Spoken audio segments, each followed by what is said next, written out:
Olá, gente. Tudo bom? Teremos uma aula hoje sobre Revolução Francesa. Movimento que mudou a história, que foi o rompimento da Idade Moderna para a Idade Contemporânea. Hoje veremos os antecedentes, o que levou ao processo revolucionário na França e suas três principais fases: a Era das Instituições, a Era das Antecipações e a Era das Consolidações. Começamos pelo óbvio, o início, os antecedentes. Vamos buscar a resposta para as nossas perguntas lá no reinado de Luís XIV, onde ele, ao criar o Palácio de Versalhes, aumentou e muito os gastos do Estado, aumentando os impostos, gerando uma crise econômica para a sociedade francesa. O envolvimento de Luís XIV, Luís XV, nos conflitos, guerras, por exemplo, a independência dos Estados Unidos, o apoio que a França teve ao processo de independência.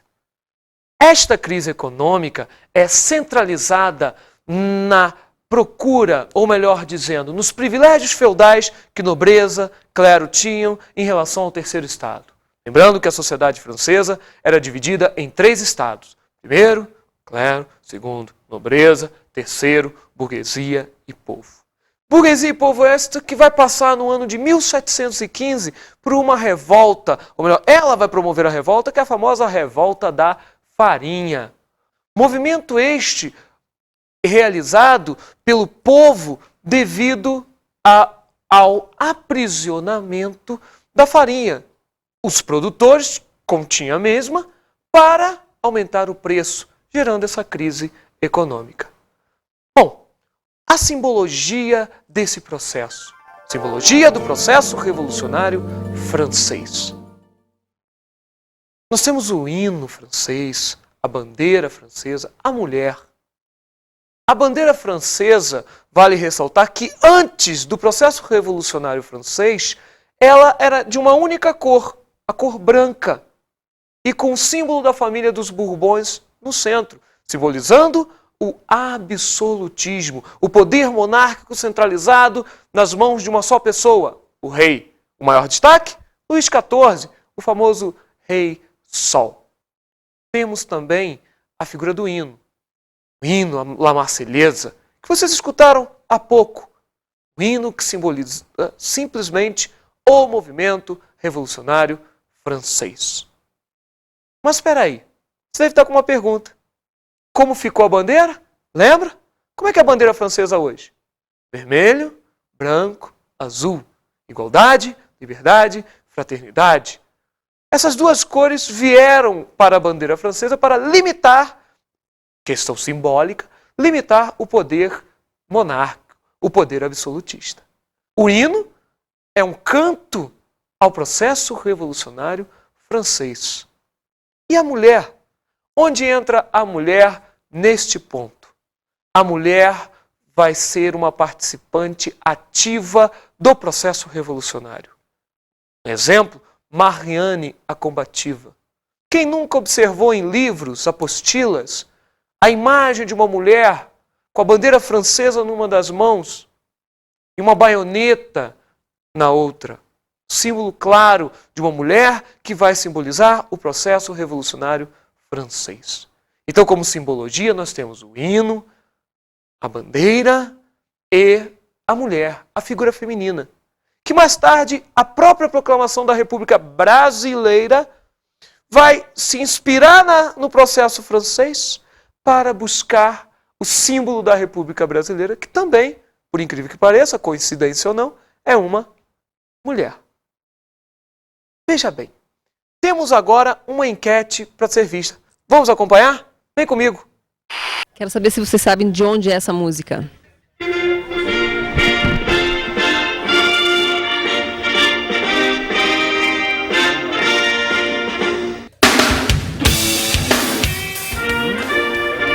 O que te lembra? Fórmula 1. Sempre escuto. França. França? Marcha, não sei o nome. É alguma coisa assim? É o hino da Revolução Francesa. Ah, Você sabia? Sabia. Bom, aí agora tá fácil, né? E essa bandeira aqui? França. Eu lembrava a Revolução Francesa daquela mulher com a bandeira, assim. O que vem na tua cabeça quando você ouve falar em Revolução Francesa? Verdade. Igualdade. Fraternidade. Muito bem! Um hino de algum país. Eu acho que não é um hino, não. De qual país será que é esse hino? Parece ser, sei lá, da Itália, da França, não sei, meio parecido, né? É da França. É? Quando a gente ouve o hino da França, por exemplo, o hino da França, ao contrário da gente, é um hino de agradecimento por coisas que mudaram na tradução, né? Eles saúdam a pátria nova que está nascendo e tal e tal. Lá no início lá do hino que eles traduzem na hora que está acontecendo durante a Copa. Então, claro, com um mínimo de percepção, a gente consegue entender que é um agradecimento por coisas boas que vieram depois de uma situação ruim, que foi a Revolução Francesa, né? Agora nós vamos abordar as 3 fases do processo revolucionário francês.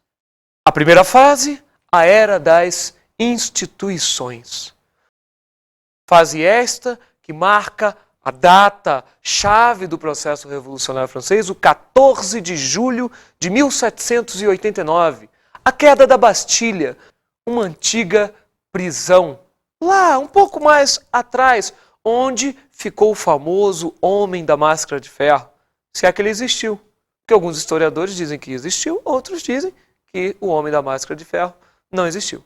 Mas o que vale para a gente é que o povo pegava em armas. Um povo que está fazendo a revolução manipulado por uma classe, a burguesia, que tinha o interesse de subir ao poder.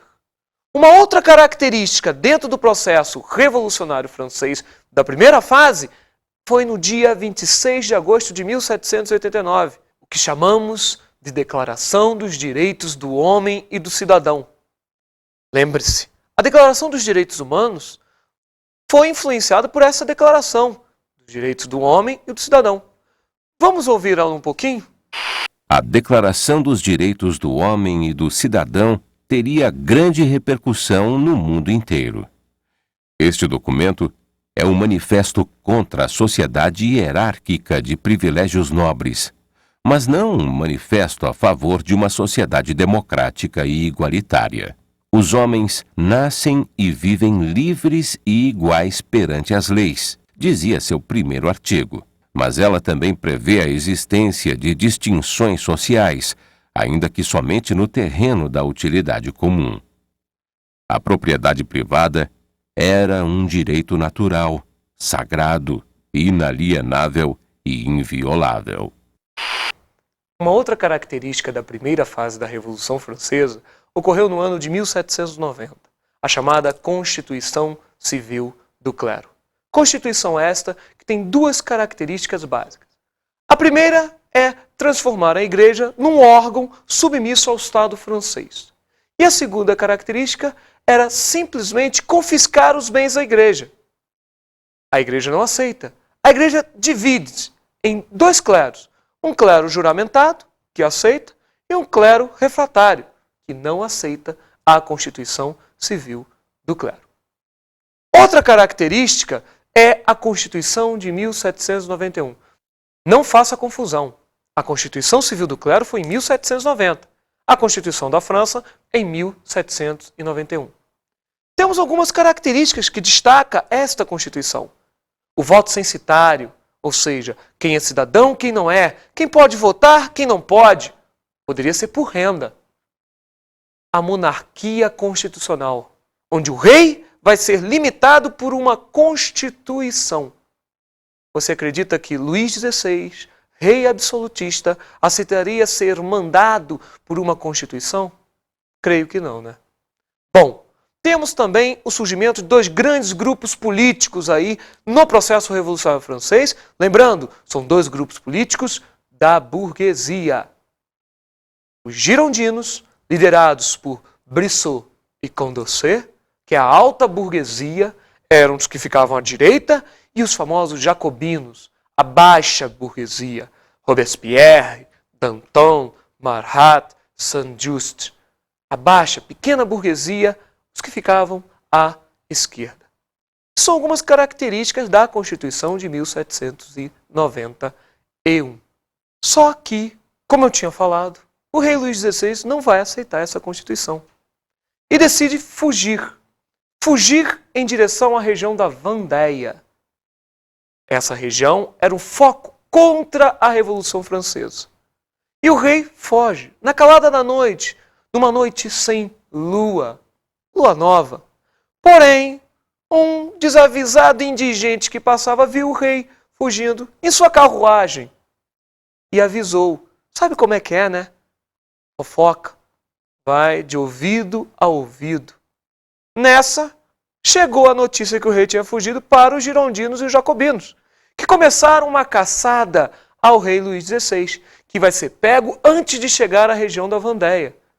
Na região, melhor dizendo, na cidade de Varennes. A famosa Noite de Varennes, que vai ser a prisão do rei Luís XVI, e ele vai ser levado de volta para Paris. Lá depois vai ser julgado e executado. Mas isso é coisa da segunda fase.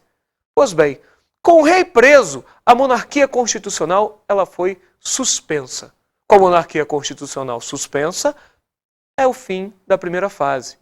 Iniciava-se a segunda fase, cujo poder estava nas mãos do girondino. Dava-se início à Era das Antecipações, onde os jacobinos se aproveitaram da instabilidade política dos girondinos, que combatiam o movimento contra-revolucionário. Aproveitando-se dessa situação, os jacobinos aplicaram um golpe e subiram ao poder, dando início ao que nós chamamos de Era do Terror, a fase mais radical do processo revolucionário francês, onde estima-se, segundo alguns historiadores, a morte em menos de 2 anos, no espaço de tempo de 2 anos, a morte de mais de 14 mil pessoas guilhotinadas. E diziam os jacobinos que se a guilhotina falhasse, era um perdão divino. A pessoa estava perdoada. Bom, segundo os dados, a guilhotina nunca falhou. Interessante isso, né? Mas se ela falhasse, será que tinha um perdão divino? Lógico que não. O carrasco tinha um barril e um machado ao lado que cortaria a cabeça do indivíduo. E quem foi o primeiro a sofrer as consequências da Era do Terror? Primeiro, um cara que vai ser preso, levado para Paris e julgado como traidor. Luís XVI. Luís XVI e sua esposa, Maria Antonieta. Lembra dela? Nunca ouviram falar? Aquela que soltou aquela célebre frase: ué, se o povo não tem pão, que como brioches. Isso acabou tendo uma consequência. Ela perde a cabeça. É guilhotinada. Como vários outros dentro desse processo revolucionário francês. Os jacobinos inauguram uma nova era. Dão início ao que nós chamamos de convenção. Em substituição à Assembleia Nacional que existia na primeira fase. Essa convenção é até uma das características da nova Constituição da República agora francesa. É o que nós vamos chamar de Constituição do ano 1. Mas por que ano 1? Não era 1793? 1792 antes? 1794? Por que ano 1? Porque os franceses decidiram começar uma nova era.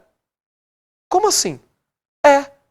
A história da França começa agora, no ano de 1793, quando os jacobinos subiram ao poder.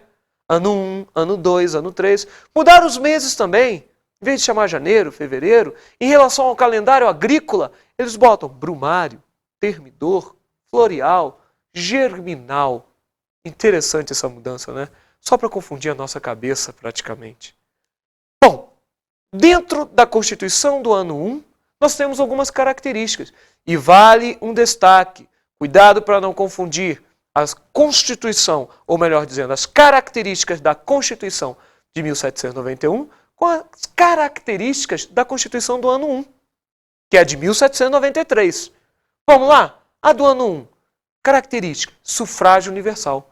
Todos, com exceção de mulheres, podiam votar. Lembra como era na Constituição de 1791? Voto censitário.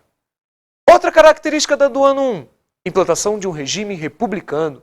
Primeira República Francesa, da de 1791, monarquia constitucional.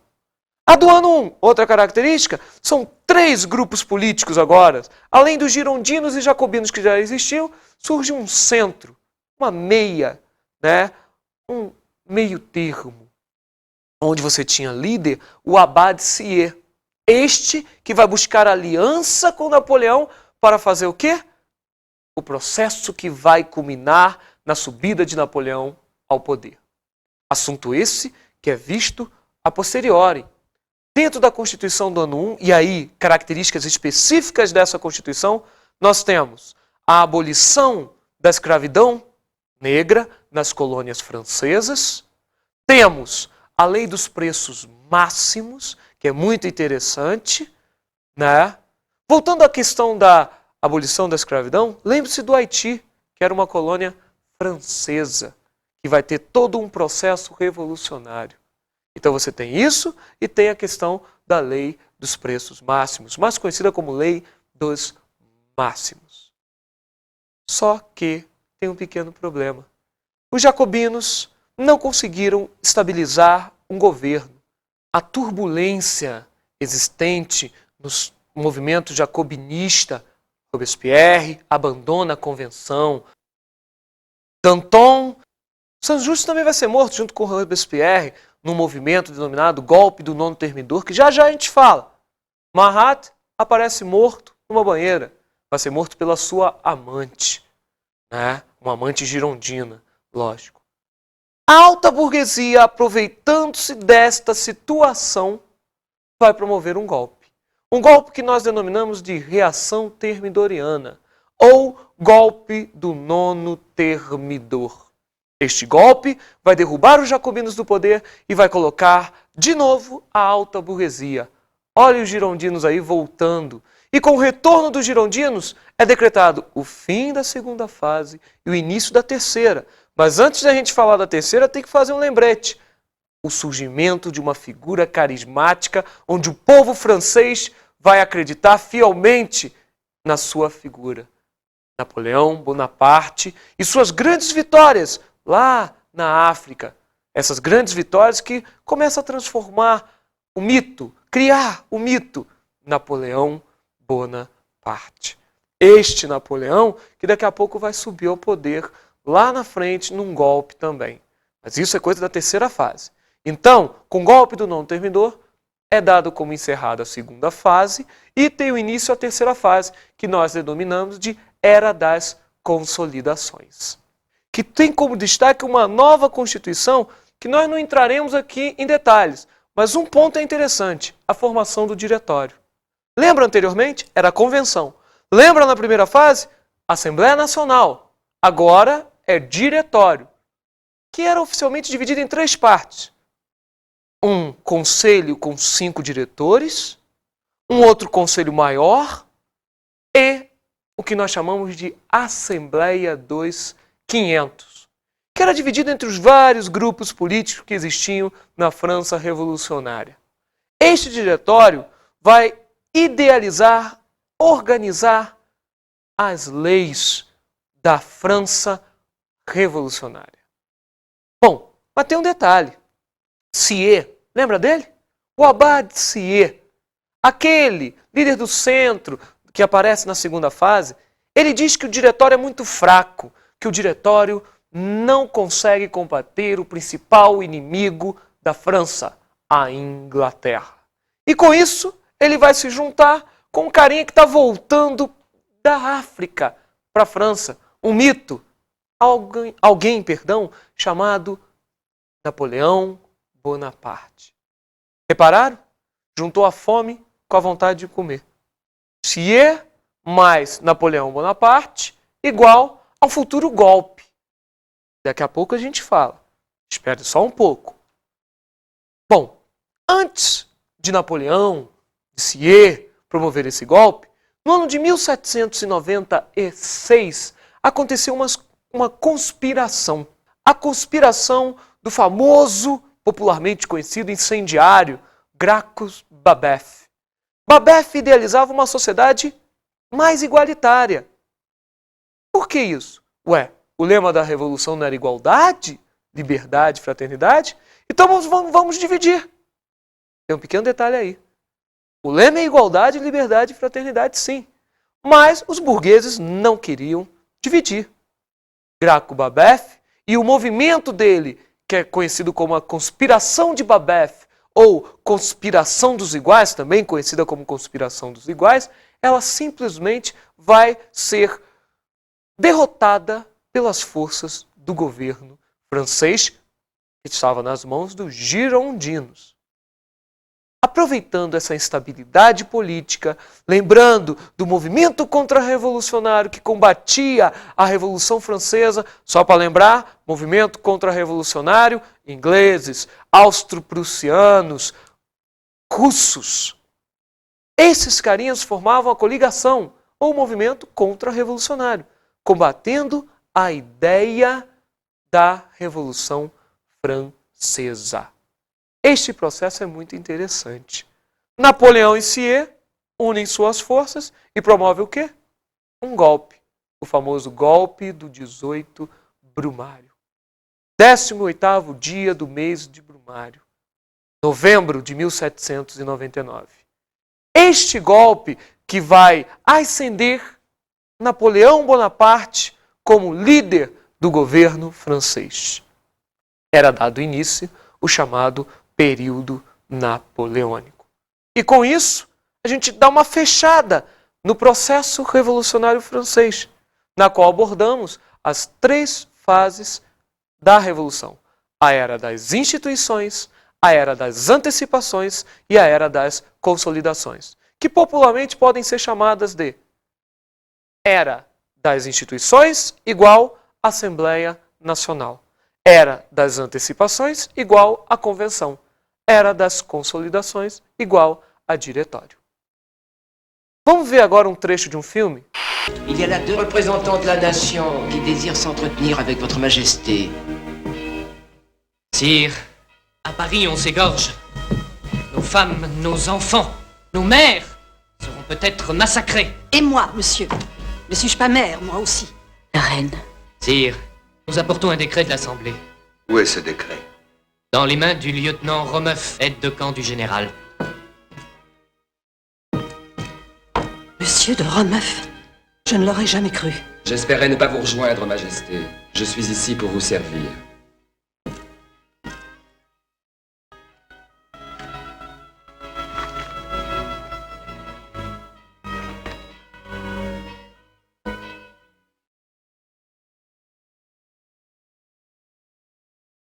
En France, il n'y a plus de roi. Frechheit! Oh, mêlez-moi.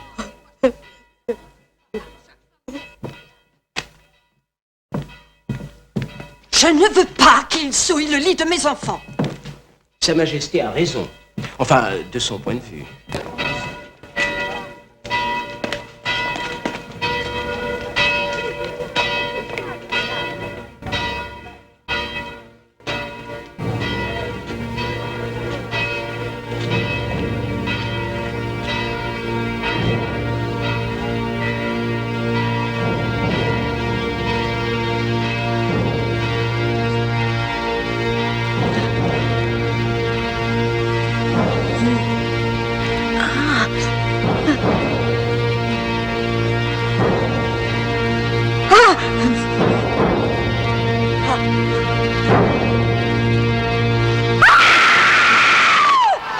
Calmez-vous, madame, calmez-vous. Que des bagages.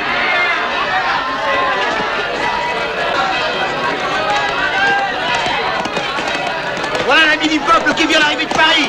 Moi, je vais le lire. Citoyens! Citoyens! Agora, vamos dar uma olhadinha nas dicas de estudo?